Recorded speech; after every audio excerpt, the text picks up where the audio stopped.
The cornerstone of any Zelda game is the dungeons. While Breath of the Wild changed that convention, they still include 4 divine beasts that Link can visit.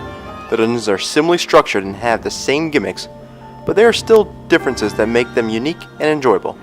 After December, a 5th and final dungeon was added with DLC 2. Named the Divine Trial, it followed the same theme while paying homage to the previous 4 beasts. Naturally, it's time to rank the 5 dungeons, so here's my top 5. Or, well, only 5. Damn, this took a while to get all the footage.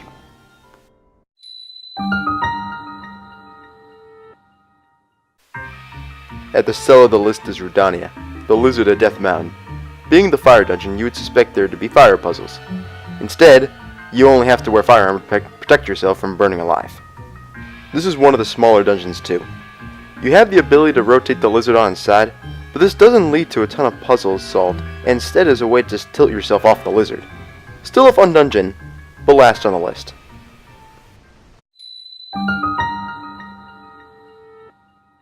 Meadow, the bird flying above Aruda village. It is hard to evaluate this dungeon as it was the first one I played and I absolutely loved it when I first played it.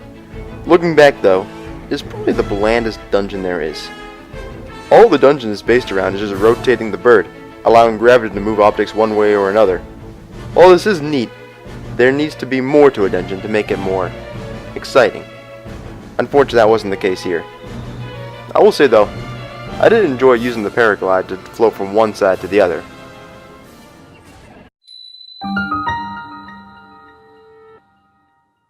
The DLC dungeon, the Divine Trial, is number 3. It was quite an enjoyable treat after 9 months of the game's release. After completing the Champions Trials, you return to the Shrine of Resurrection to face this challenge.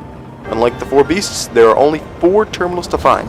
One in the fire section, one in the wind section, one in the electricity section, and one in the water section.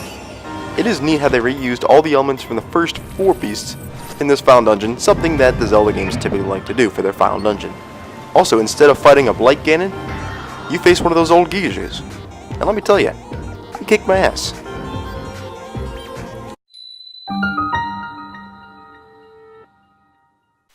At number 2 is Aruda, the elephant overlooking Zora's domain.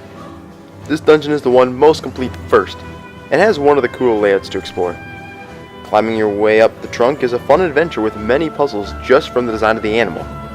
Moving the trunk also has multiple purposes, both climbing it and controlling it to where the water shoots out. It's weird to have the water dungeon so high on the list, although there isn't much water in the dungeon at all. That probably explains it right there.